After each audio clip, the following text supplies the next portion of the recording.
Let's get started.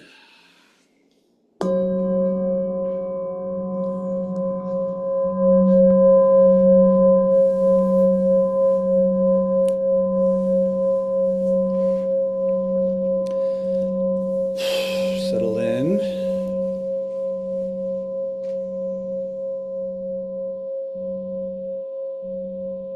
Just start by feeling your body sitting. Hear the sounds, whatever sounds are present. Sensations, feelings. Just watch them come and go.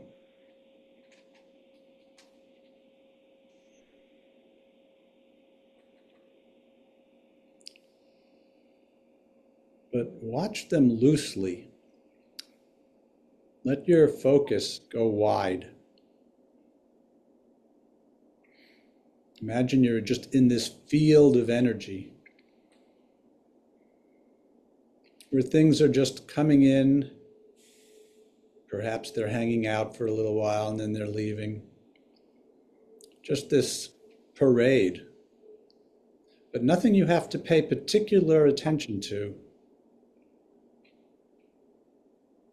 Just notice.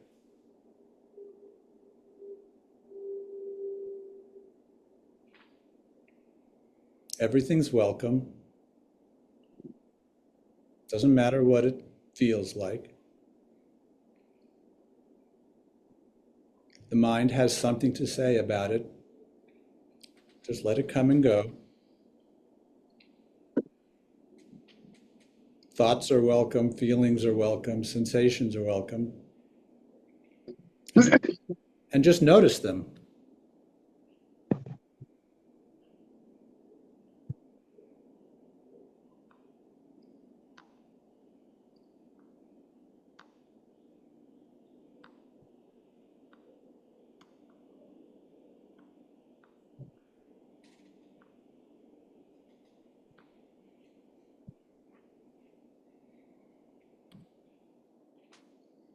Just notice.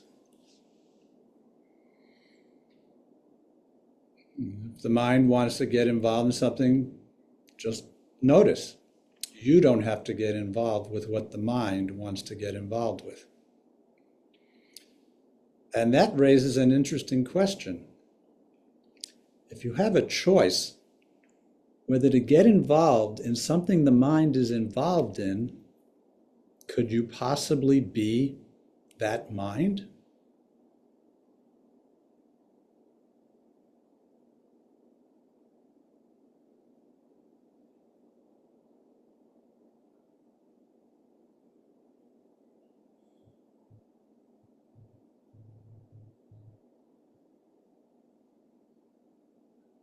So where is this thing called you at the moment? Called I. What is it?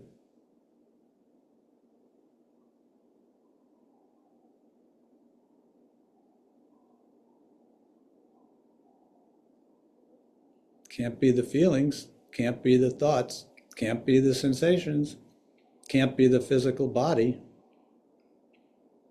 What is it? Where is it?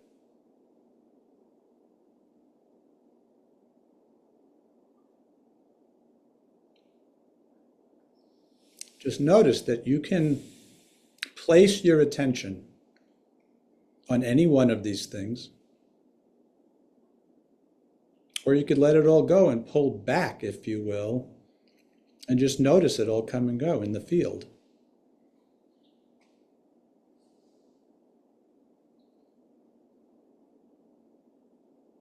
This is really valuable to see, to notice how you can place attention, how much to focus it, how much to let it diffuse. It doesn't happen automatically. If you don't intentionally place it, it happens automatically. There's a default, which is most likely getting caught up in the stories that the mind creates. And the further you go in, you'll notice most of the time the more uncomfortable it gets.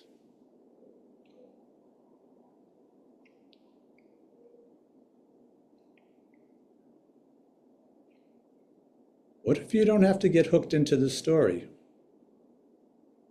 What's left?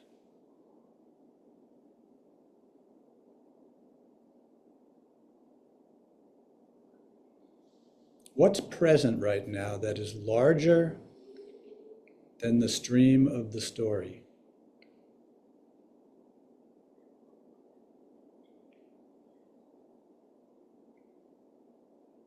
And notice as you let go of the need to track and be engaged in the story,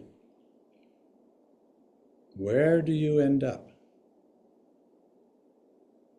What is your experience?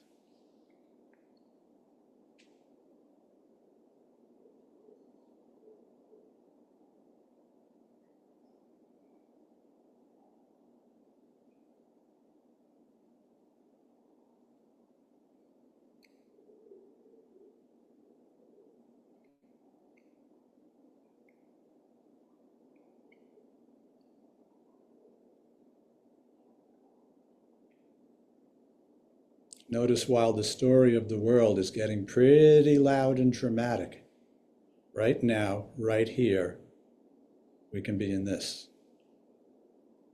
And I hear the mind going, but you're avoiding reality. Is that so? We're going to talk about that tonight.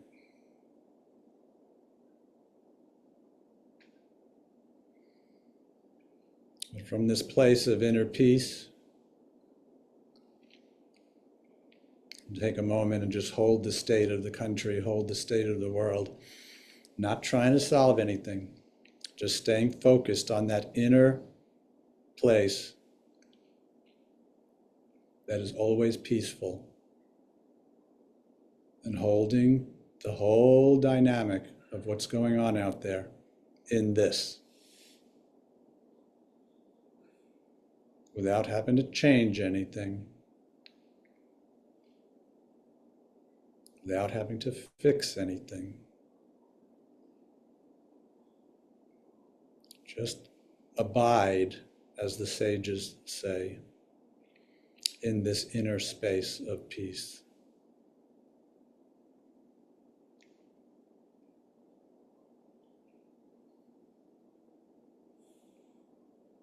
This is not passive, as we'll talk about tonight.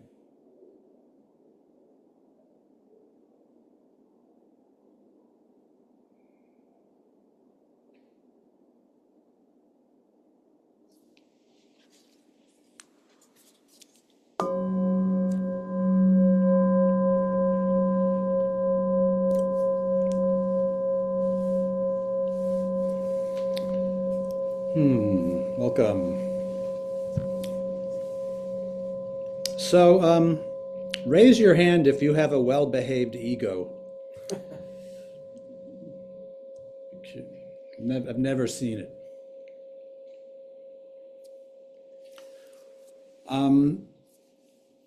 Last week we were talking about just what money is as an energetic expression.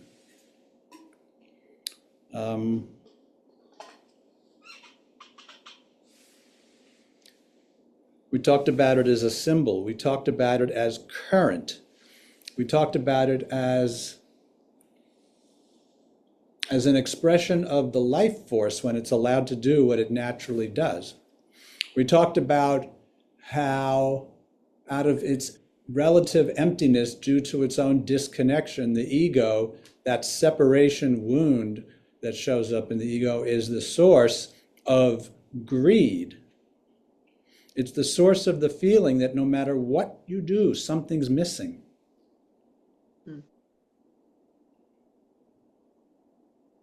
No matter what, it's moving the goalpost.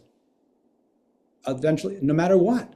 You could set up the perfect condition according to what the ego says it needs in order to feel okay, and it will change the goalpost on you before you get there. And that's the name of that game. And basically, most of humanity has been trying to get things to be okay according to the rules of its own ego game, and it's never worked. And you know the definition of insanity, right? Well, pretty good chance most of humanity is fairly insane to the degree that it is identified with this mechanism, this low-level operating system, as I've been calling it, called the ego. It's got a role because the body needs an operating system.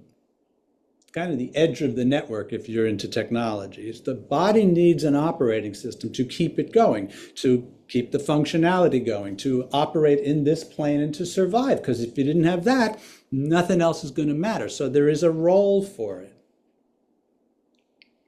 It interfaces with the five senses. It knows what it's doing. It can create incredible amounts of logic, incredible amounts of rationality.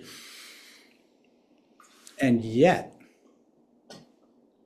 it's never been designed to run the entire show.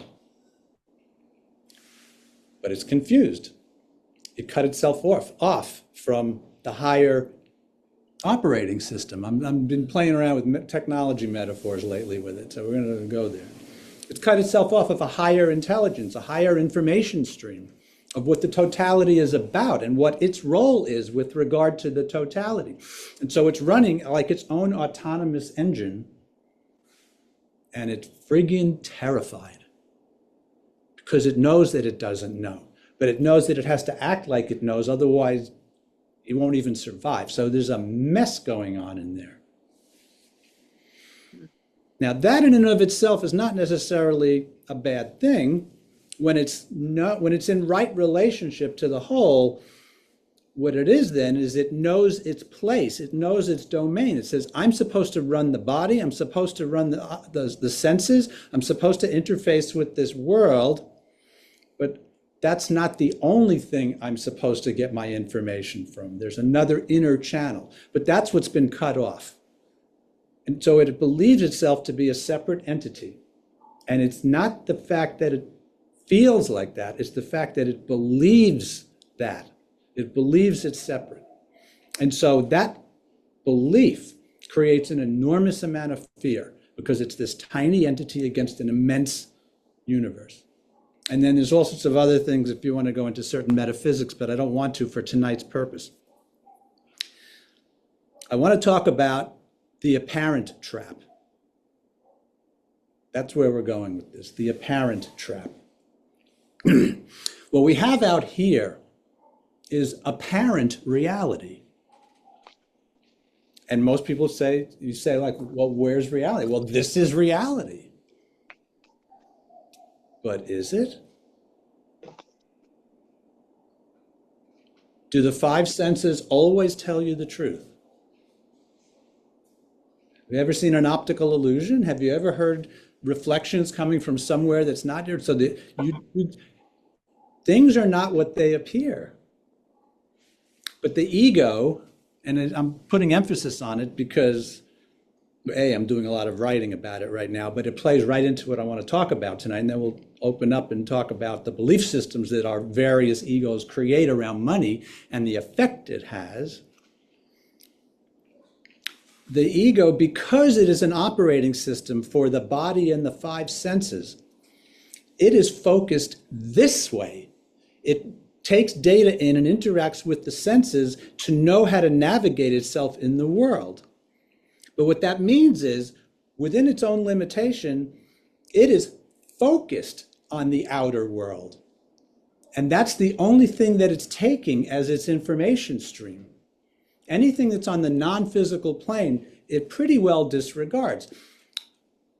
Partly because of its focus, but partly because its own programming, and I'm not talking about an individual's ego, I'm just talking about the ego in general and the collective ego. It's all one and the same, really. It's just there's a localized instance in each one of us, but the patterns, and that's all the ego is. It's not an entity. It is a collection of thought patterns that reinforce each other, that are designed to operate with this external plane. And that's going on.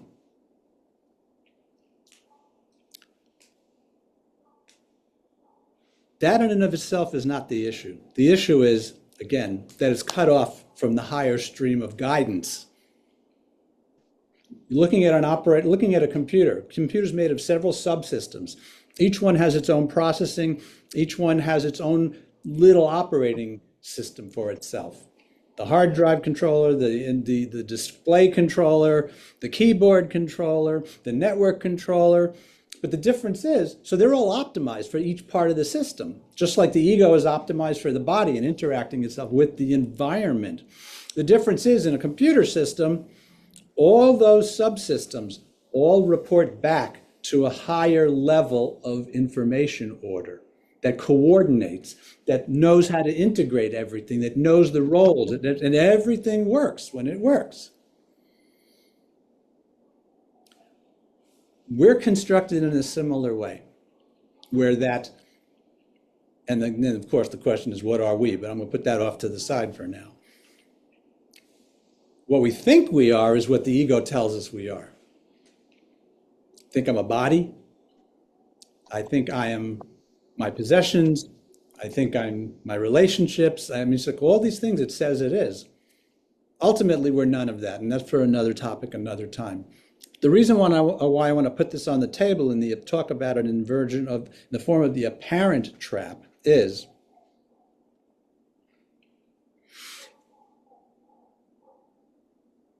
apparent is the physical reality. But in the layering and the way consciousness works, it goes from the unmanifest, the most subtle, the unmanifest, into the subtle manifestation or a vibration, and then there's another vibration and more of a vibration. It becomes more and more dense, if you will, until it gets into the physical plane. It's all vibration, just different densities, different frequencies, and the energy flows through and it's out into the physical world. This physical world is the end of the food chain. And if you don't believe me, talk to some of the the great quantum physicists, like going back in time, and the more conventional ones right now. They're getting it. They're the leading edge of starting to see that the manifestation of it all flows from the non-physical through into the physical. Now, if that's the order of manifestation, what goes on is, at the highest level, if you will, if you let go of the thing we're all differentiated, right? Everybody is separate in their own story. But then if you go deeper down to that level of heart, that, I don't mean Disney love, the stuff that keeps therapists in business. I'm talking about intuitive truth of what is the substance of it all made of.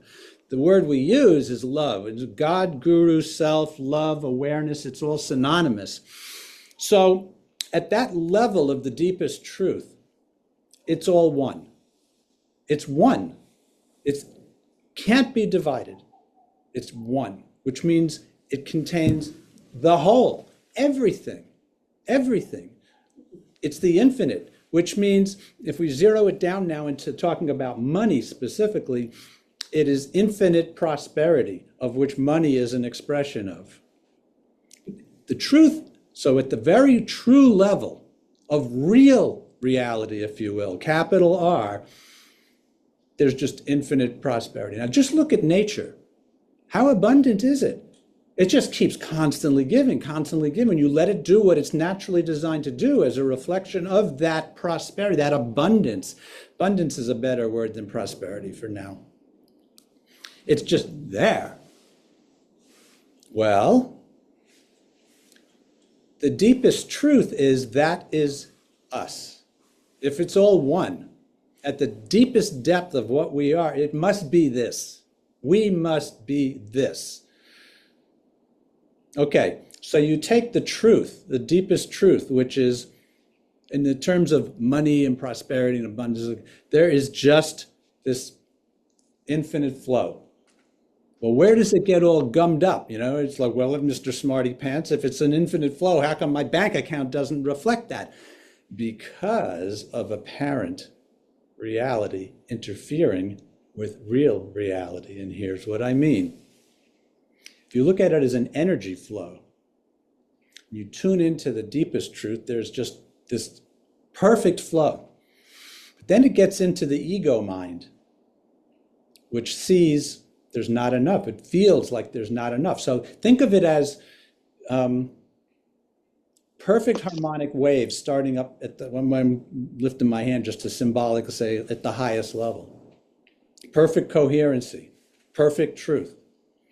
But as it comes down into these other layers, things get added into it. It's no longer pure. We call them distortions, in a sense, or a lens that alters the nature of these waveforms. And then it comes down into the ego mind, and thoughts are energy. Everything is waveform. Everything is energy. Therefore, everything as that pure energy comes down into our own local psyche, it's getting colored and in fact distorted by the thoughts, feelings, beliefs, and everything, experiences that we've taken in over and over and over again. And then that's where things get mucked up. So and what is the ego mind? It's a layer of consciousness that is conditioned by what it was created in, what it was formed in, what it was raised in. So our upbringing, our family upbringing, our school upbringing, our cultural upbringing, all that stuff, we're taking it in. We're taking it in, and it's in there and it's distorting things. Now, we're not at the effect of this. Well, let me qualify that. We are at the effect of that as long as we remain asleep and unconscious. As long as we're going through the world without being awake. And everybody in this satsang right now has some sense, if not some definition, but some sense of what it is to be awake. Otherwise, there's no way you'd be sitting here right now. So if you have none of that, prior to that, I could think of the point in my life when the switch started flipping on. And prior to that, I was pretty much walking around robotically. Stimulus, response, stimulus, response, stimulus, response, right? Does the name Pavlov ring a bell? It's like this is the way most people are living their lives, frankly. But then the switch flips and something turns on. And then you get a chance to be aware of thoughts, feelings, beliefs, and realize that there's something about this that's important to pay attention to. That's the game changer. From that point on, you're no longer purely unconscious. You're not purely running in a stimulus response robotic pattern. Now there's a new force, a new wave, a new field that enters into the collective field of whatever it is we were raised in. And this awakened part of our consciousness is tuned far more closely to the ultimate higher resonance, if you will. I'm calling it the truth, but that's a loaded word, but I'm going to call it just the deepest resonance where the totality knows what it's doing. And we have access to that. However, the ego, when this hyper-focus out there and its hyper-rationalization, denies the existence of this part of ourself. That's the separation wound right there. And then what it says is in its own distorted belief system, it then says, I have to fend for myself. I have to make my own decisions no matter what. I have to be God within the sphere of my responsibility in the world. And it cuts itself off from source.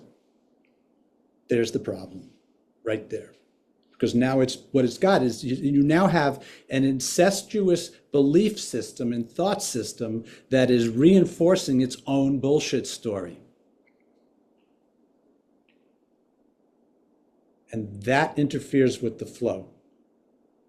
So let me now go into a practical idea of this thing, because that I've noticed this at some point. If you look at the way waves come in on the shore, at some point there's the undertow, right? It looks like it's pulling the wave out and it's pulling the sand out and things are getting pulled away. But in fact, that's just part of a natural part of a cycle that sets up the stage to bring back in the next wave. Well, I started noticing the same thing happens with money in my life. At some point, I started noticing, but what happens is, and I'm going to bring this back to because it's going to reinforce the understanding of the apparent trap here. I started noticing that at some point, large amount of money would be flowing out of our bank accounts. And at first, of course, it gets scary, and then they go, oh no, and all that kind of stuff, and things would work themselves out. But what I started recognizing is, and Wendy and I started talking about this, and we realized it's really true. It's like, oh, the money's going out. Well, I had two choices at that point. I could believe, uh-oh, and get into fear, which is exactly how the confused ego operates. Or I could recognize this is just the outgoing wave and there's a bigger wave coming in behind it. And that's what started happening. So we can construct these ideas and use them. So now here's the way the apparent trap works. Energy flows where attention goes. Let me say that again, which is why I had us do a little bit of attention moving during the opening meditation. Energy flows where attention goes. Energy is the creative force. In the Hindu mythology, it's the Shakti power. Shiva is the field, and Shakti is the creative power that moves through the field. That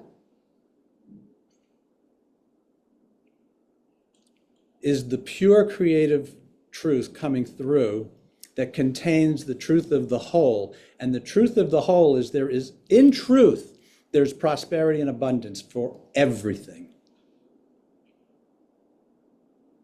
But by the time that energy gets into the belief system and money's going out the door, if we're operating unconsciously, we get caught up in the fear. And we go, oh no. Energy flows where attention goes. And what happens? We get fixated on the fear of not having enough. That's where our attention goes, because it's believing apparent reality. And the energy flows to show up as the way we focused the attention. We focused the attention on there's not enough. It's difficult to make money. And then we end up creating a reflection of that because we are the creator. Take pure source and bring it through the consciousness and the psyche. And what does that mean? Well, it means we have the responsibility on a couple of levels here. One, clean up the psyche. However, I asked before, how many people have well-behaved egos? Now we have to go to the other part of this. Einstein said you can't solve the problem from the level that created the problem. The thing that created the problem is this ego. So you can't use the ego to try to fix it. It's caught up in all sorts of fear. It just is. It's not a real entity. It's a layer of consciousness. The question is not that. The question is not, how do I clean this up?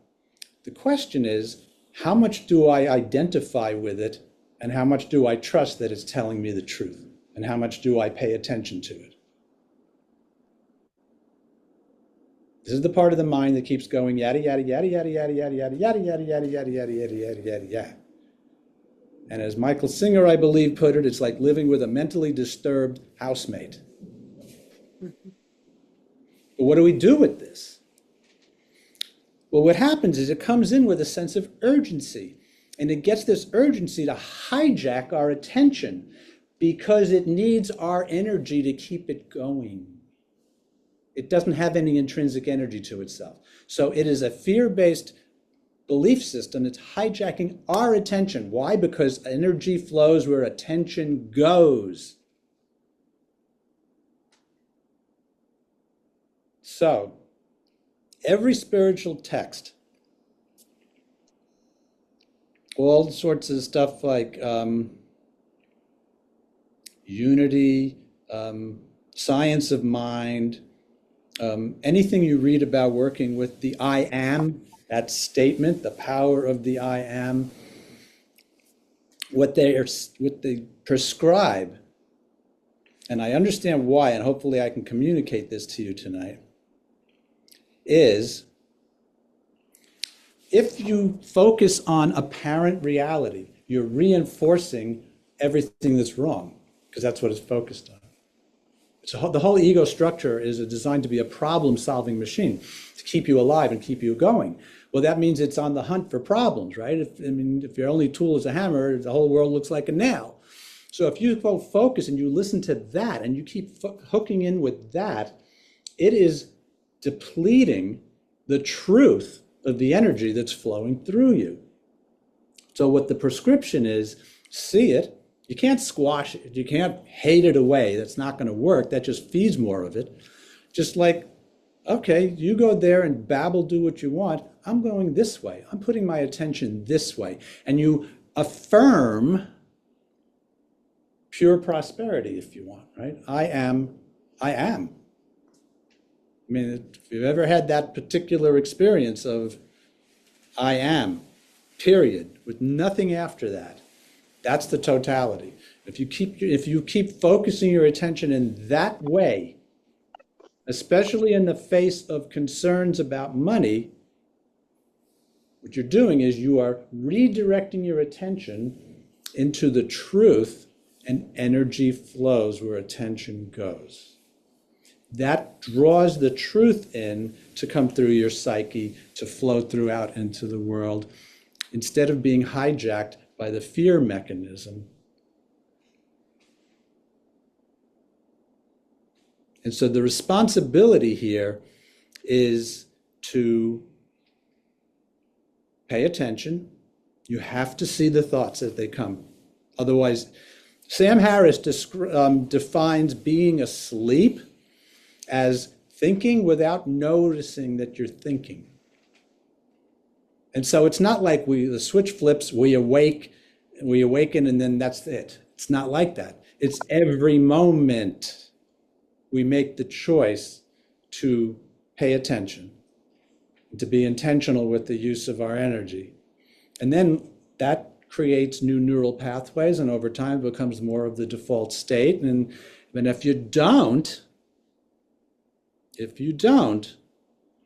then something comes in and you have to pay out some dollars, and the ego says, I now have less.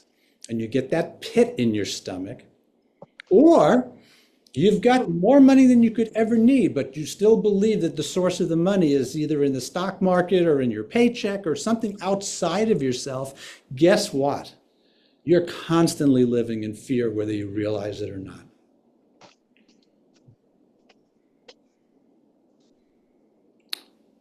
So I put in the instructions for tonight in order to take a look at some of your beliefs around money. The beliefs are being held at the ego layer. There is no belief at the truth level. At the ultimate truth level, it's not a matter of belief. Belief is superficial compared to knowing. We have access to both. The way the statement came to me is, when you have direct experience, no belief is necessary. In the absence of direct experience, the only thing left you can have is belief, and no belief will ever be enough. So we go for the direct experience. We invite that into our consciousness. And that's an inner game. That's where it's like, okay, what we were saying here tonight might make sense, but I need to make it my own. Therefore, you go inwards to your inner guidance channel and you say, show me how to make this my own. What practices am I supposed to be working with right now? What do you want me to see? What do you want me to do? Who is it that I'm talking to? It's not the ego. It's that place inside me that I know knows. Now, everybody is identified or not with the ego to some degree. It's on a continuum. When fear is up, we tend to get pulled even more towards it. And you got to do a little bit more work to see it for what it is so you can disconnect from it. So it's not like, it's nothing static. It's a dynamic system. The whole thing is dynamic, which means we have to pay attention. We have to be awake. We make choices as to what it is we're putting our attention on. We have no free will over what thought is going to come up next. Fortunately, that doesn't matter. We don't know what feelings, what emotions are going to come up next. Fortunately, none of that matters. We have a choice as to where to place our attention. And I'm going to resolve it down to two very simple domains, because both of them are coherent unto themselves. One is the domain of the ego, the other one is the domain of the true self, the higher self. Both of them create thought systems that make sense to themselves relative to themselves. And if you were to place them into two circles and try to overlap, show where there's overlap, like a Venn diagram, there is none. This is one of the few binary choices there is in all of existence. It's either you're choosing with your attention, you're choosing the thought system of the ego or the thought system of the higher self. There's no in between. Moment to moment, that's what we're here. And that's the place where we have choice. And truthfully, it's the only place you need choice, because that choice sets off a cascade of events because you're tapping into one of two streams of energy, the false or the true. Few things are black and white. This is one of them. Now, with all that said, bring it in. I muted you all there online, so turn that back on if you want. I try to repeat Yeah. a little bit of what you just said, obviously carry a little bit. I was on a roll as usual. Yeah. Especially at the end there, I think what I'm hearing you say, and I'm trying to relate to like my embodied experience of what you were referring to, is when the intention is on the truth and on the self. Attention. When attention is placed in truth, in self, in source. It's with regard to money, which is the topic of tonight. The thought systems that reinforce where the attention is shift from the ego of saying, I lost a bunch of money last year, now there's all these things that I want or I need and that are going to be harder to manifest, and woe is me, and how am I going to do this, and then you shift it to source, and you remember you're not separate, and you remember, and there's just like two things I think are coming to mind for me as I'm even trying to do that myself in the moment, which is one, is this apparent problem with money that my ego just thought it had actually a problem, first off. Exactly. And then, that's the appropriate question. In relation to actual truth, which is non-separateness, which is oneness. And then two, well, the answer is probably no, but like two, if there's, quote unquote problem for the ego, or there's some sort of energy that source or creator needs to shift around, now that it's in source energy, it just has an abundance of creativity to make whatever it needs to make happen to do that. That's exactly right. So firstly, just because the ego calls something a problem doesn't mean there's a problem. Right. That's the first lie. Pretty fundamental. That's fundamental, and that's the first lie. And the ego can't figure that out itself. That's right. It cannot, and it cannot transcend that thought. So it is limited. Remember, it's a very limited operating system. Right. And you start to understand that, and you realize none of this is telling me the truth. Right. So it's not about finding a solution. This is resonance. Resonance. And so resonance is a physics term. It is I'm going to flip this back. If you take two violins and put them side by side and you pluck the third string on this violin without doing anything else, the third string on this violin is going to start resonating because they're in sympathetic resonance at that particular frequency. If you take two women and you put them together, living together, what starts happening with the menstrual cycles? They line up. It's a resonance. If you take two grandfather clocks and you take the pendulums and you start them 180 degrees out of phase, within a minute, they're going to be in phase. Sympathetic resonance is a natural occurrence because that's characteristic of waveforms and how waveforms interact with each other.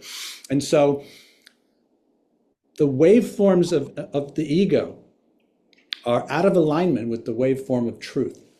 That's one way to look at it. Your attention, where it's placed, is going to start to align your psyche, your energy field, with that where your attention is placed. So if your attention is placed on there's not enough, your creative field, which is the thing that's doing the manifestation, will create there's not enough. It's not that there's not enough. You're getting a reflection of that which you have focused your consciousness on. So focusing the consciousness on the higher self, the truth, that there's always enough. There really is. The fact that there's lack in the world for people is not a consciousness problem. It's a greed and distribution and a political problem, which is all ego-based. So by focusing on affirming, that's the key. It's like affirming the truth, which is there's infinite flow and I am one with this. That alignment is tuning up your energy field. And now you're being in sympathetic resonance with that truth. And you don't have to worry about how it's going to come about. Because you notice the ego gets caught up in the how all the time. I can't figure out how to do this. I can't figure out how to do this. That's not how this works. It's not like you're going to sit on a couch all day and just sit there going, om, ram, ram, ram, and millions of dollars are going to show up in your bank account. You will be moved based on something that you are already attuned to in you out of interest or joy. It's going to feel good in the direction. It's going to feel right. And things start happening from that. And this is assuming the creator inside of us deems it important to generate income out of the vessel that it's messaging that to. Because theoretically, tapping into resonance with source from the attention standpoint can dissolve the error that the ego is making, that there's actually a lack of money for an individual person, and therefore maybe that vessel is tasked with generating more, and maybe it's not. Right. But here's the thing. Yeah. There's in the last satsang, what I wrote in there is there's nothing spiritual about poverty, and there's nothing spiritual about greed. There's a natural balance point for each human being energetically, that when you are aligned with that, all your needs are met. And we fuck with that at the ego level, and that's what messes everything up. Right? And it's tricky. Last satsang, Dylan said, well, but what if your destiny is to be poor? So there's a good ego trick right there. Who decides it says somebody's destined to be poor? Right. The ego says, the ego has its own destiny. You're going to be poor or you're going to be rich, whatever it is. It doesn't mean it's in alignment with the truth of what is right for you. But the thing is, when you keep affirming that and you put your attention in the right place, things take care of themselves. Maybe you get 100,000 this year and 1 million next year. It's like too much energy. Money is current. How many people do you know that win big lotteries and they are poor again within 5 years because they can't handle the current too much too fast? Can I throw one angle in there? I'm just curious how you respond to this, which is part of me tries to be aware of the fact that I'm privileged enough to be able to even choose where to put my attention because I'm not under constant physical or other threat. Yeah.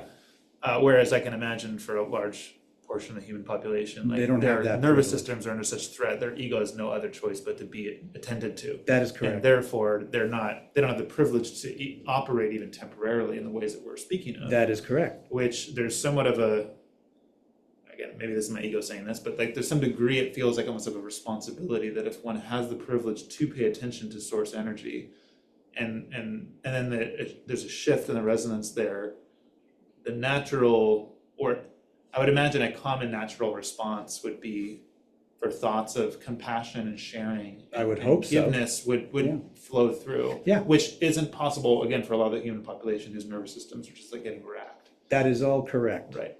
Now, there's another component to this. Reality is holographic in nature. And what that is to say is that every part contains the whole, collectively and individually. Your cell is contains the whole totality of the universe. So does your body, so does your psyche, so does each individual, so does a collection of people, so does a country, so does a political system. Everything contains everything. And because everything contains the whole, anytime we do anything in our own individual psyche to align it with source, we are affecting the whole. We are helping that person in India who can't get their needs met. But this is on the reality level, not the apparent level. Apparent reality says, I'm here, they're there, and they're disconnected. They have nothing to do with me, I have nothing to do with them. That's not the way it really works. You're talking about like a butterfly effect? Yes. Yeah. The butterfly effect, and the reason why a butterfly effect works is because of this. Interestingly, go look up Indra's web, INDRA' web. I think came from the Buddhist world. And it is back to this idea that everything's holographic in reality, but the way their model is fascinating. It's a series of balls, if you will, like tiniest element of reality of sorts. And every sphere has a direct connection to every other sphere of reality. Now think about the incredible complexity of that. That's the way it is. And that's why the butterfly effect has an effect. And so every thought we have, there is no such thing as a neutral thought. That's Course in Miracles 101. There's no such thing as a neutral thought. Every thought. I'm sorry, can I ask one more question? Yeah. Okay, which is topical for this week. Let's say I'm not one of these people mostly, but like there's an individual who is having a reaction to the news in Minnesota. Mm-hmm. I'm one of them. Yeah, well, sure, same. And their ego is telling them like, fuck ICE, if we don't stop them. Mm-hmm. It's not okay. Mm-hmm. I'm gonna go do whatever I can to stop ICE because they have to end this madness. Yeah.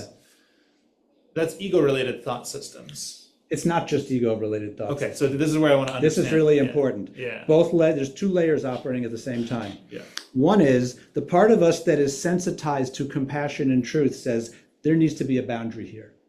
That, right? Mm-hmm. Evil needs to be bounded. Unquestionable about it. The ego comes in and says, I hate those fuckers. They need to die. Mm-hmm. That's a different level. That's creating more of the problem. Ram Dass would say when in the 1960s, when there were peace protests going on all over the place, he said, I never saw a bigger collection of angry people asking for peace. Right. So it's not setting Ram Dass. Oh, yeah. It's not the boundary that's the issue, or whether to stop evil or not. It's the consciousness you're holding in yourself while you're doing it. Right. So in other words, like angry protesters versus peaceful protesters? Well, that's Like, because you can see all the problems with that setup. Well, I know. This is why I'm asking the question. Let me just, it's right here. Let me just get it. Sorry.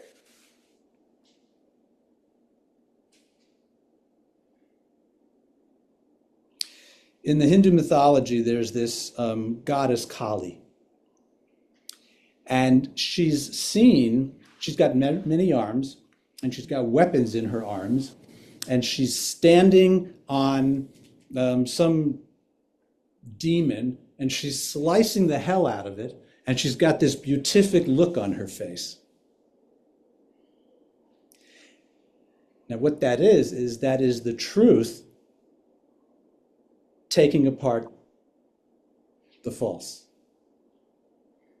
And so,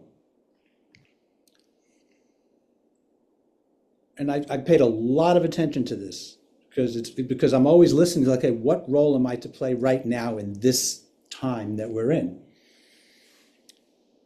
And when I go protest, I'm very careful about where my consciousness is at. I'm very careful about how I'm plugging into the news, how much.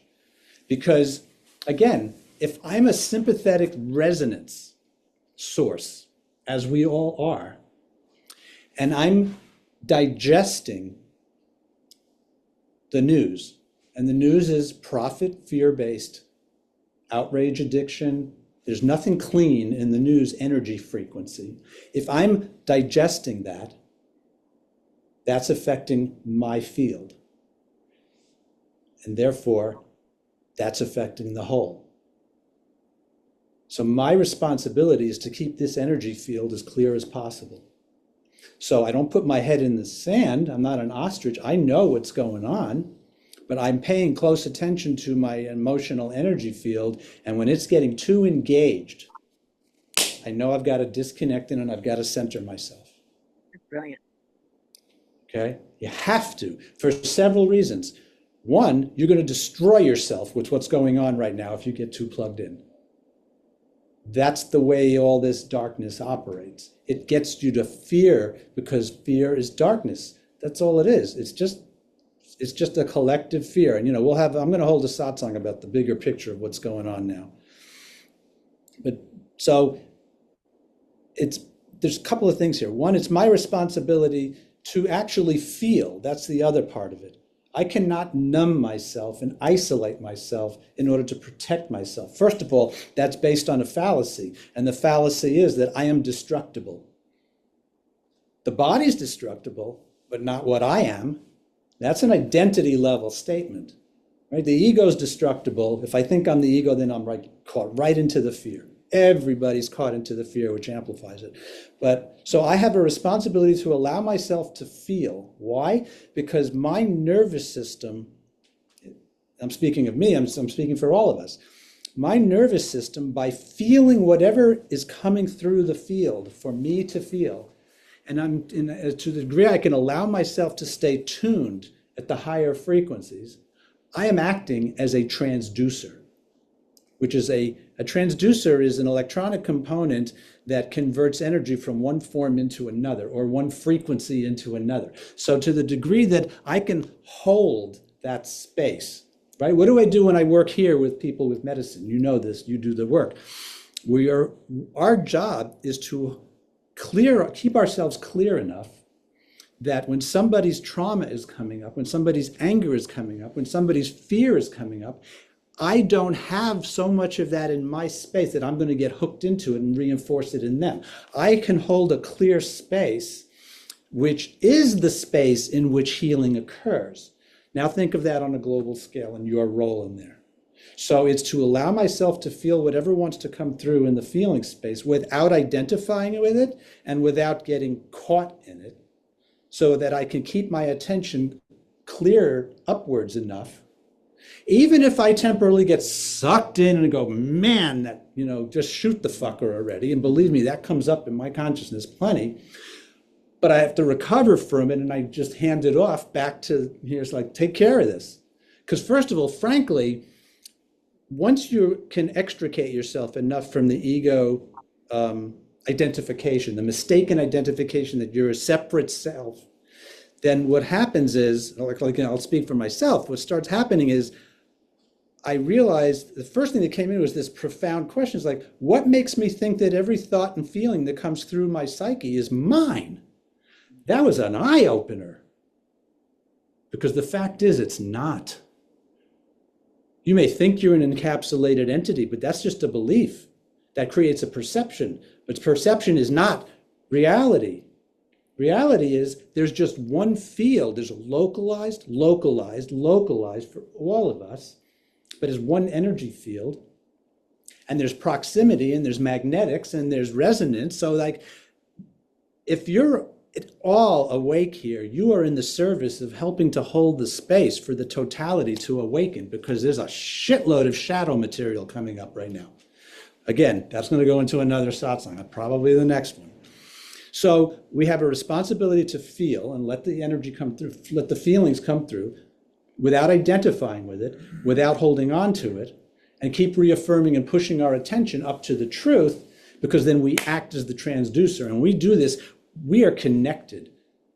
Even if we're not sitting in satsang, we're connected. And like people we've never even met that are operating at the same resonant frequency, we're connected. That network is what's holding the energetic space for what's going on the planet right now. So the game is much bigger than we think. But that's what we're doing, and that's what we're plugged into. And when you start bringing it into conscious awareness and you start working with it consciously, it's a totally different reality that you're living in than what's going on. And if you don't, that's the only thing that you think is reality, is apparent reality. And then you can get sucked in more and more because you don't see an alternative. But it's even bigger than that. This level of reality that we not are just plugged into, because that's subject object. This ultimate oneness is what we are. How much power are we talking about? Infinite. Infinite. How much power? Take the collective fear on this planet. How much power is there? Finite. It doesn't matter. Look at history. It will collapse. It always does.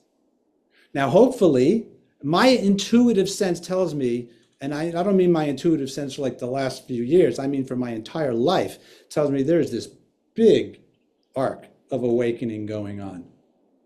And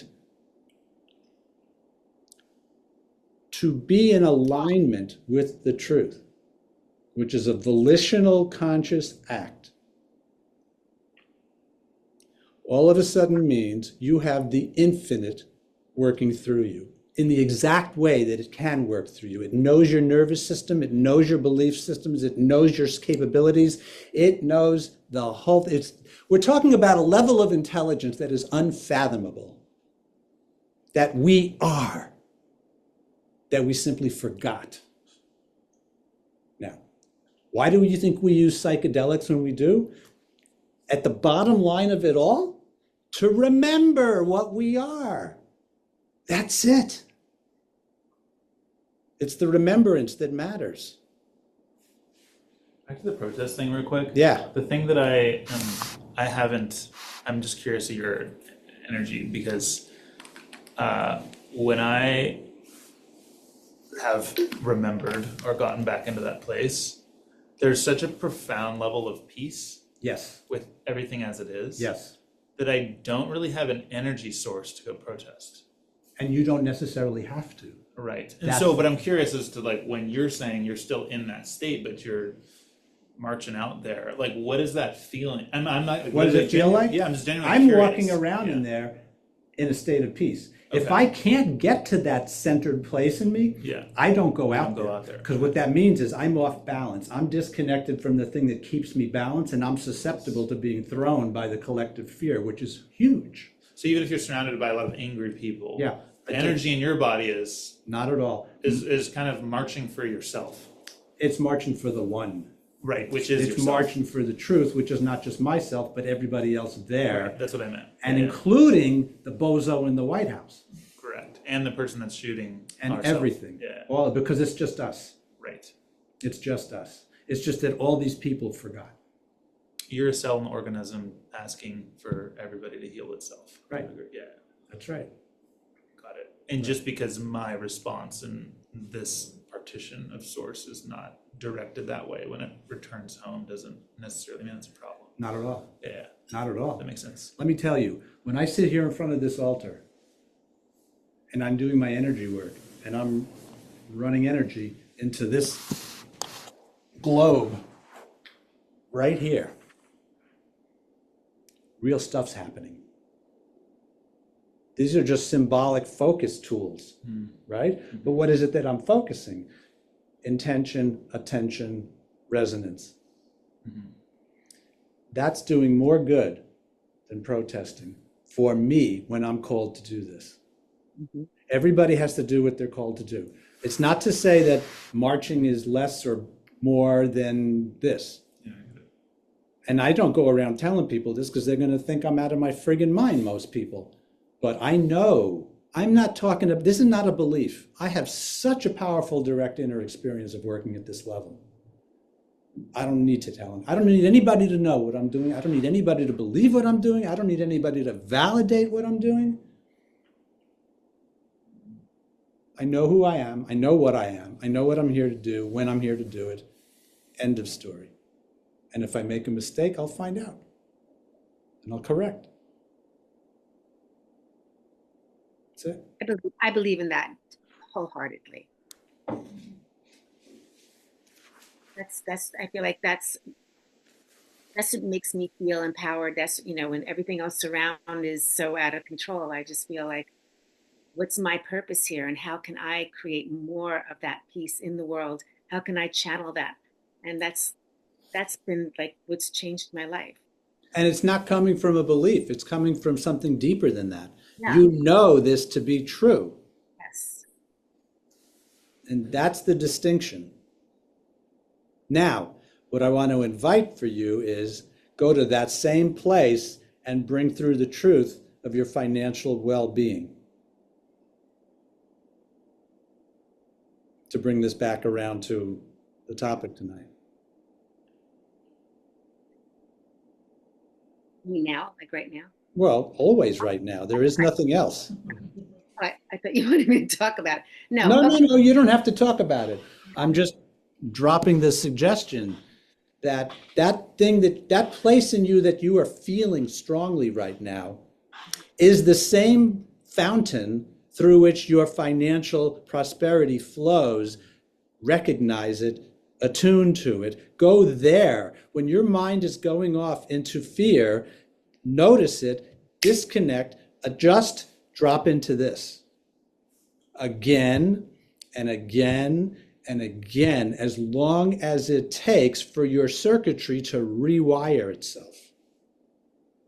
You're saying beliefs are really a construction of the ego. Beliefs are a construction of the ego, and beliefs are a construction of the ego because reality doesn't need a belief. Right. The ego needs the belief, but here's the importance of working with beliefs. They can act as amplifiers or impedances, depending on how you use them. So they matter. One of the most formative, I'm not suggesting you read it, but I'm just saying in my early 20s, I was reading this whole series of books called The Seth Material, and the third book in the series was called The Nature of Personal Reality. And that was pivotal for me because it was the book that explained how belief systems work, how they affect the construction of reality. It explained how they're really just building blocks.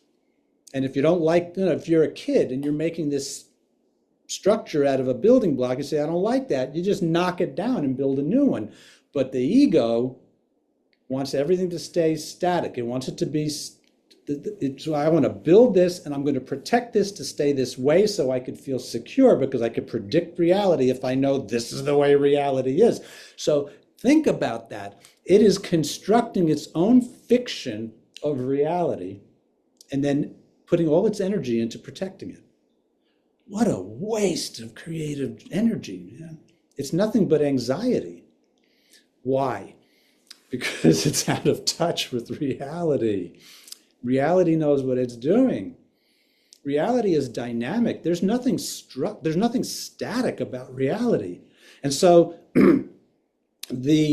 what I've come to realize is the most joyful, frankly, safest place I can be is to not know and not need to know what's coming.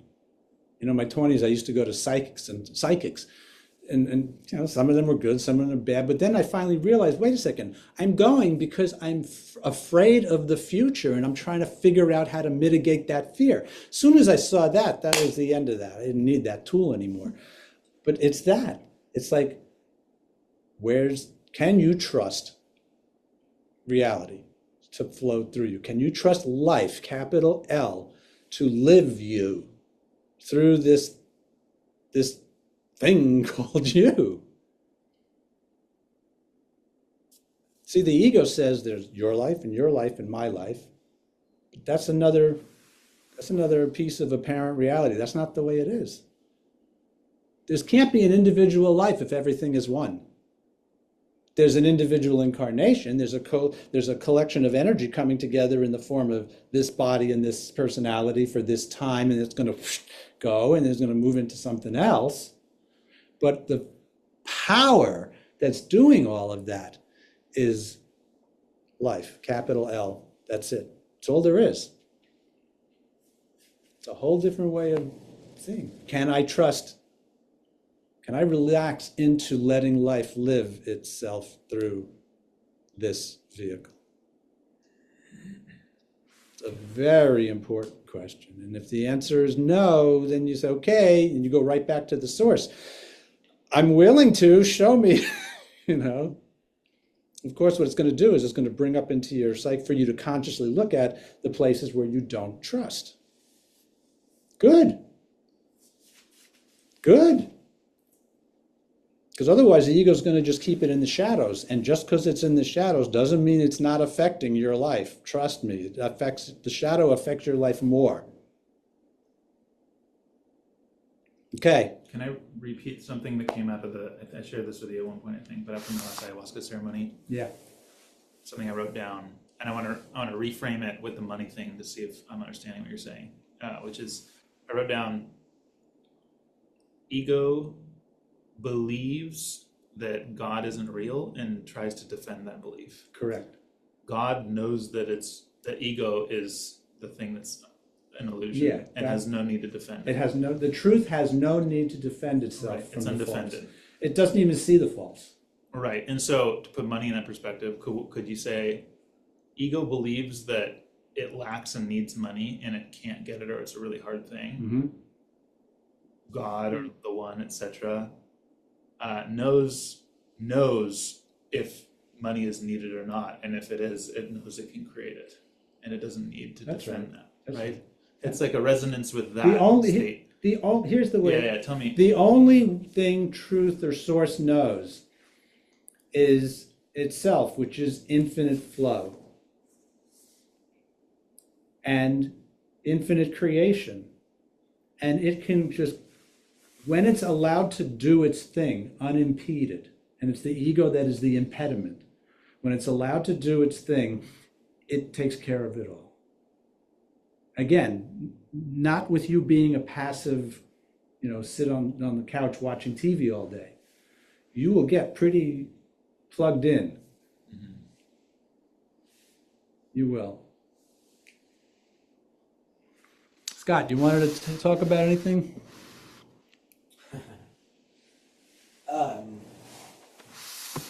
I assume that you're bringing in our conversation. Yeah, if you want to bring that in, I think it may be helpful for everybody. After last time, I started to sit with what were the narratives that I was sitting with around money.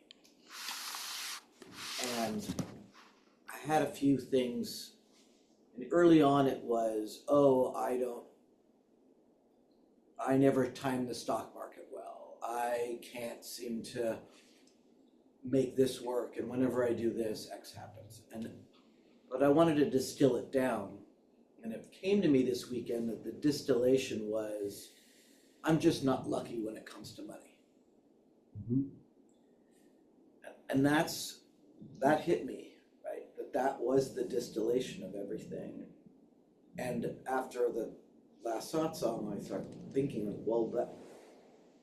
is that true? Good question. Or is that perception? And I recognize that the truth in it is that it became, and I think this is collecting what you're all saying, it created a self Self-fulfilling prophecy. It created a self-fulfilling prophecy Correct. around that. And though, I took a step back from that and said, well, is even the self-fulfilling prophecy true, or if it's just a perception? Mm-hmm. And I started to really break it down, and while I think there is some perception there, the truth is that I was defining abundance through some other lens, and thinking, in reality, that's not true. And the reality is that there's sort of two parallel things going on. There's let's just call it the reality of finances and money and the flow. Which reality are we talking about? The reality of, You mean the mechanics of managing it all? yeah, or the Or the way it is reality on of, this like, planet. there is a dollar amount that gets Yeah. attached to all these things. Like, Mhm. there's a reality of the flow of money that's come in and out of my life. And then there's the perception, and the perception is a lack of abundance. And so if I filter everything through this perception of this filter of, like, there's a lack of, then no matter how much money comes in, I'm always feeling like there's Bingo. the lack of. Right. And so trying to reframe it, which I'm not going to have much after this, but I'm trying to reframe it now into thinking, well, what's the reality, but what's the sort of the truth, right? And the truth can be looked at as, wait a second, I live in this great place, and I have opportunities, and I have had flow, and I have had money. So what I'm looking at is let's like break this down into those other terms of, I always mistime the stock market. Let's just use that as a global thing. And I go, okay, well, when I sold this stock, I had this amount, and I could have had this amount if I would have just. Oh yeah, there's that Right. one. So I'm looking at the what's not rather than the what's there. And that's because, and we can continue, this is a good dialogue. It's because the ego would rather be right than happy. The ego would rather be right than happy. So it constructed a belief at some point that I'm just not lucky with money. And now it's invested in making sure that belief is true. And so it's going to create perceptions, and the perception is affecting your energy field, and your energy field is determining what opportunities come and how you behave and how you respond to the stock market, and so it is self-creating in that sense. And Now, I'm looking at even the way that I'm trying to launch this business. And I found myself this weekend trying to attach to that and thinking, oh wow, I have this belief system that I'm trying to launch this business, and that something is going to happen in the world just as I do this to take it down, to create the same reality that because I'm don't just find. not lucky. I'm just not lucky. Right. Now, you will not solve this by simply saying, I'm lucky with money. Because this is embedded into your nervous system right now. Not permanently, but currently. So the starting place is to let yourself feel what you feel about that. And there's probably sadness and frustration, whatever it is. You gotta let yourself feel the current state of your construction. Simultaneously, so you let yourself feel it so that you're not, because what's going on is it creates feelings that are not comfortable. And so again, because the ego just doesn't want to deal with this stuff, it pushes it out of awareness. But in order to keep it out of awareness, because the natural state is for it to just flow into awareness, because awareness is corrective. See, so everything wants to come from the shadow into awareness so that it can be corrected, if you will. The ego doesn't want that. The ego wants to keep it out of awareness, but it can't, because the natural flow is for all these feelings to come into awareness. You can now see that the ego must exert an enormous amount of life force, use up, if you will, misuse life force to keep the things in the shadow, to keep the feelings out of awareness. So now you have unconscious processes that want to be healed that are being kept out in the dark. So they're spinning. They're not doing nothing. They're working on your manifest. They're working on what you create in your life. Plus, your ego is diverting energy into keeping it out of awareness. All of that is energy that could be used for joyful creation. So what are you saying after letting the feelings flow? So you let it come while simultaneously shifting your attention into the higher truth. One of the ways that I think works really well is for this particular kind of a thing is you go fine-tuned gratitude, which means I'm grateful for this breath I took. Not I'm grateful for this big killing in the stock market. I'm grateful for this step I can take. I'm grateful that I woke up. I'm grateful that I have love in my life. And you look at the things you have and give gratitude for it. Because gratitude is a very powerful, deep resonance with truth.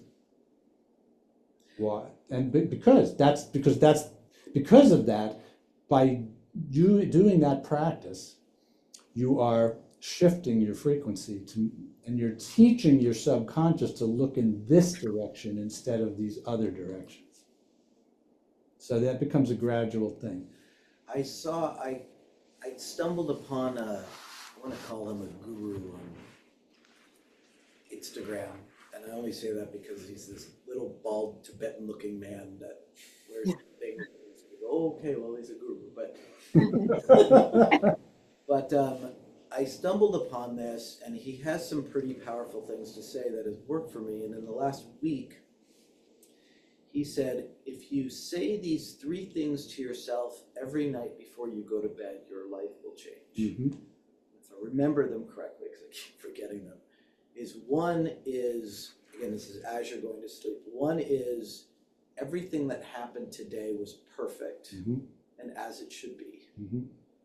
2 is recognizing the difference between what you can control and what you can't control.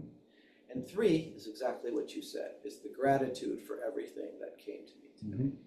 And I have to say, when I do remember to do that, there is a shift as I go to sleep. Not as I wake up. I'm waking up with a lot of anxiety lately, which I think we all are in many ways. Yeah, there's a lot of waking stuff. up to the world and the weight on our chest. And I'm seeing a shift as I go to sleep into sort of a little bit more of a peaceful relaxation. Good, and that is the important time to do it, because that sets your subconscious into motion. Of course, it's going to also bring up stuff that it's internalized from the day, like stuff going on in the world, but just keep doing the practice. I have a journal next to my bed, and at night, 3 things I was grateful for today. Thank you, Wendy. Yeah. Natasha has your book, Wendy. Questionnaire. On this topic that you guys are talking about, Yeah. I'm just noticing for me, when I'm in like your presence or in the presence of somebody that I can like feel is in like source energy, essentially, it's very easy for me to get into that state. Because of the sympathetic resonance. Right, I just resonate pretty immediately. When 2 or more come together in that name, it gets amplified big time. Ripples. That's easily. why this satsang is so Exists. important Exactly. for us, right? So, I mean, even just like, I mean, it's just amazing because I honestly have not been in that state for a while recently. And just showing up here, I was like, oh yeah, I remember why I showed up. That I'm home. But back to this point of like saying these things at night or flipping the script or whatever it is, or you know, the breath work thing, whatever it is. I tend to, when I'm not in the presence of, you know, source energy through another human, tend to feel like I'm my separate self and my ego trying to do things to get back there to feel better, but it doesn't work. No. I just keep trying all these things. I say these things at night, or I do this journaling thing, but it's like my ego trying to do things to escape itself to get back home. But so I don't really know how to circumvent that. Yeah, what's going on is it's falling into trying to solve the problem that from the level that creates the problem. Right. And so the question, and so what you're noticing is, in the absence of some kind of a reflector of your more true self, the gravity of the ego is pulling itself in. It's imploding on itself. It's pulling your energy right into it more. In the absence of In the absence yes, of. yes, exactly. In the absence of. And so, hang on, I'm going to listen to see what the so is.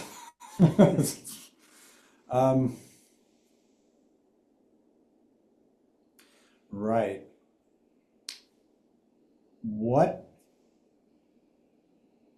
How do you connect with source inside yourself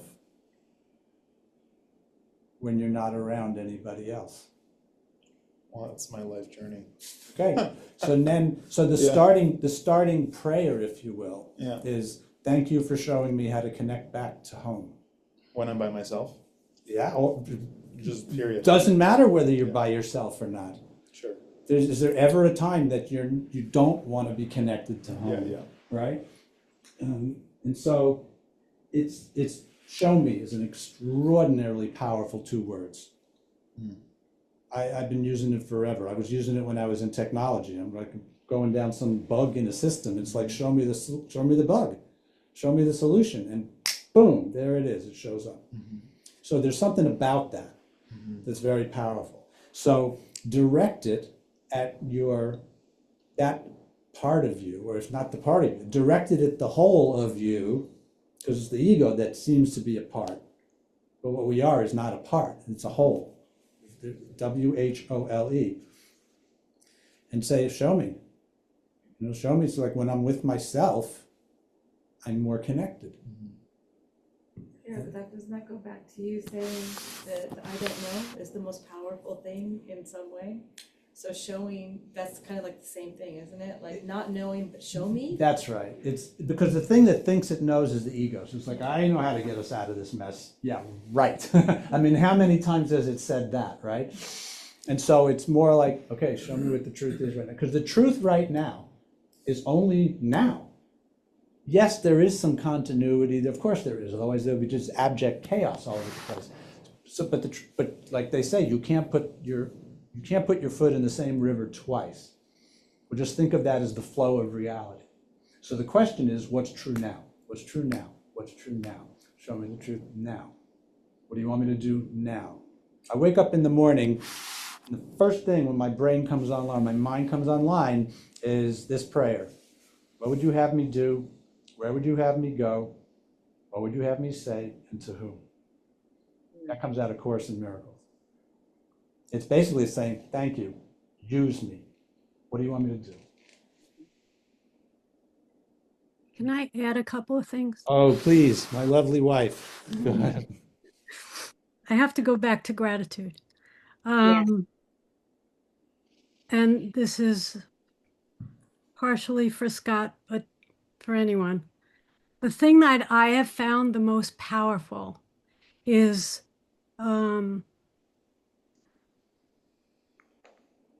giving gratitude in advance. It's so amazing and it's so exciting and it feels so good. So, for instance, I was writing a book years ago. I didn't know what would happen, but every day I did this little dance, this thank you dance, and I gave thanks for it being completed with a thank you for helping me get this completed. It's really out there in the world. I can't believe it. And I'm so excited and I am so thankful. And I would do it with the energy that I might experience it at the end of the project. And it happened. And then 3 years later, I had this idea that the second book was going to be published on the exact same day. It looked totally impossible. I wasn't ready, but I did the same thing and I published it the same day. Suddenly it all came together. I don't know how that happened, but I've done that with other projects and other things. And it does so much for my well-being and the feeling of support and the knowing. So I don't have to know how something's going to turn out. I don't know where the answers are coming from, but I know they're going to come. See, For me, that's the knowing. I know. Saying, I know. I But know I'm going to get that's knowing the truth. That's affirming the truth. I know I'm going to get the answer. Exactly.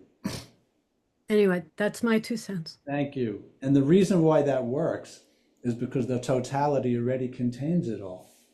That book was done the moment the desire came up in her to produce it.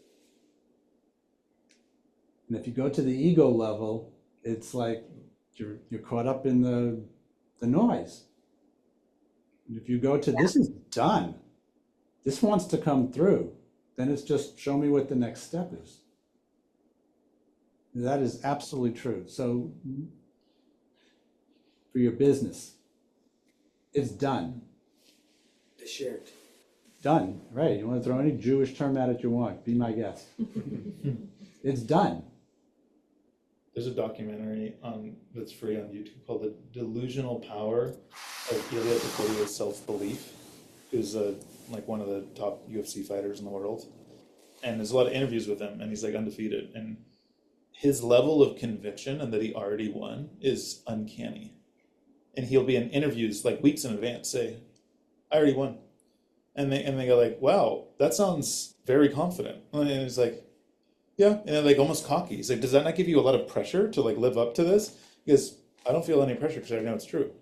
And he's just like, I wake up every day and I know how to, and I'm hearing what to do to make it happen because it already happened. And then he goes like fearless. It's just like, whoa, this guy's mind is on another level. Send the link out. Oh yeah, it's even if you're not a UFC, like just it's a sports. It's like a it's this mindset thing. Well,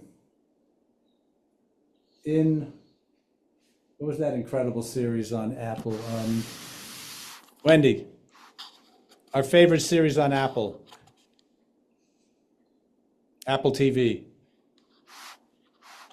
He's on mute, I think. Ted Lasso, thank you. So, and Ted Lasso, there was that, they imported that incredible, seemingly cocky, mystical player kind of guy who was in that mindset. Yeah, it seems like it's crazy. And it seemed like it was crazy. But that's the truth. It works. Yeah. This is the truth. If the truth is it's all done already, and we feel a desire coming up in us, now we have another conversation about where that desire is coming from. There are certain desires that are ego-based desires, and there are certain desires that are soul-based desires. And the soul-based ones are done. Can I share one more funny story just to share on the topic? Have you guys seen Pumping Iron? Yeah, Yeah. the old movie. Yeah, The old movie. Schwarzenegger? Yeah, there's a I don't know if you remember this like part of the documentary, but Arnold Schwarzenegger, the breakfast that he and the other like champion like bodybuilders were having, I think it was the morning of the competition. He was having breakfast with like one of his main guys he's competing against on the stage, and he goes, last night I called my mother and I told her that I won, and she said, "Wow, congratulations." And the guy's like, "Dude," and then he won. This is a little different, but it's kind of funny. It's an interesting premise, and it's a place to work from. Yeah. And without having to broadcast it, which is the ego side of things, because that can actually interfere with it. There's something to be said for it, but bringing it back to the models or the framing that we're talking about, that which we truly are is the totality. That's what we want creating through us. And so when you start to differentiate and listen and pay attention to the difference between what the ego is, when the ego is talking, and when you can shift your attention back into the truth. Truth is nonlinear. The truth is not about apparent reality. Apparent reality is distorted. And if that's what you're using as your marker of reality, you will fall into distortion and bring that into your energy field and interfere with the pure creative force that wants to come through. That's our leverage point. Disconnect. Creating the frequency that you want to be at. It's not creating the frequency. Connecting with it. It's aligning with the frequency that you want. It's all here. The noise is here. The pure creation is here. What do you want to align with? See, to say that I have to create the frequency is more ego effort stuff. This is effortless. It takes a while to get used to. The effort, if you will, is in paying attention and directing your attention upwards. That's it. But then you'll be moved to do things. You're going to write the next piece of code. You're going to find out this next meeting. What's going to happen is you're going to start drawing to yourself the right people. It's all magnetics. And we're talking about just how to manage the magnetics. Or no. We're not talking about how to manage the magnetic. We're not the ones to manage the magnetics.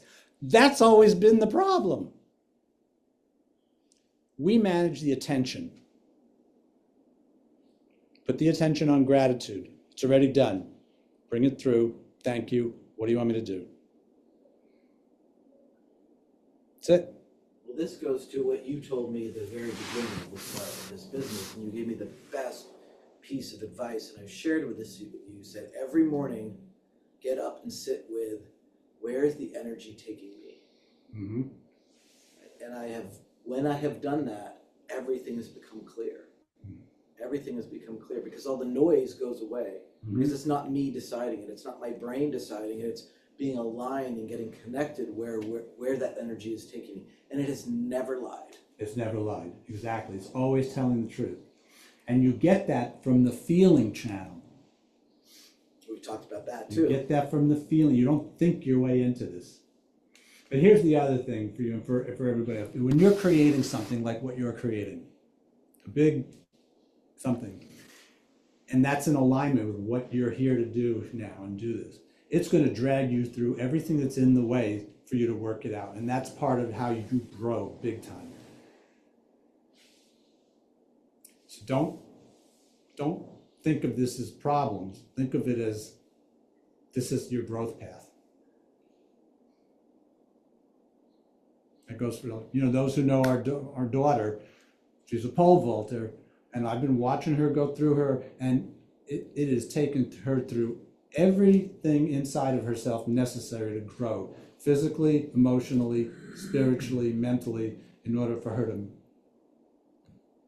honor her sport, her chosen direction. And so we all have that.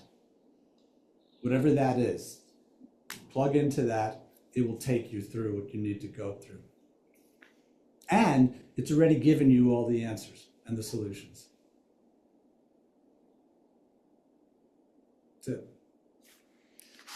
Okay, let's do a little meditation.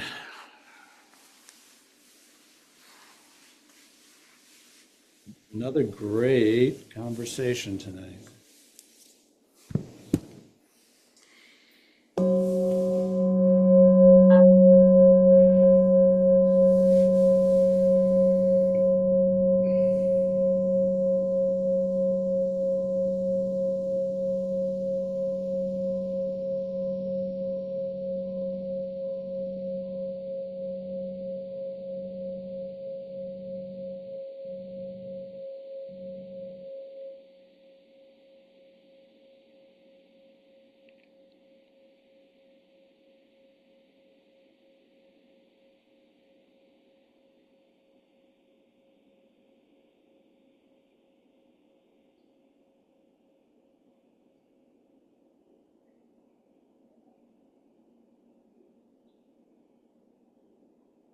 Let yourself drop into that place that we've been in all night long.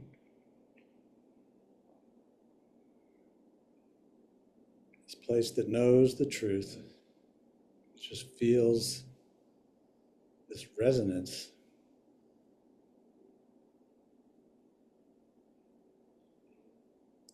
If you want to give the mind a pacifier,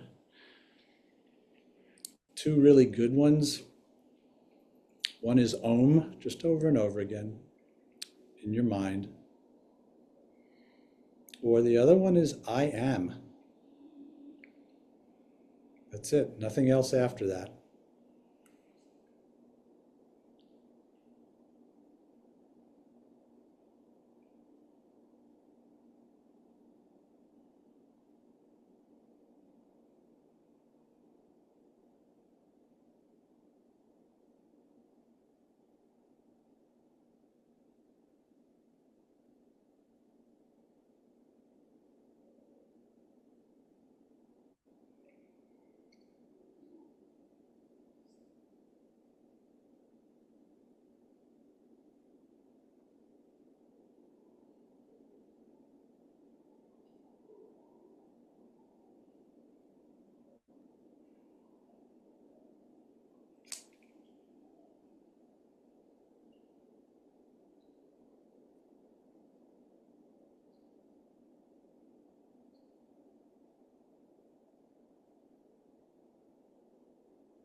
thank you, everyone.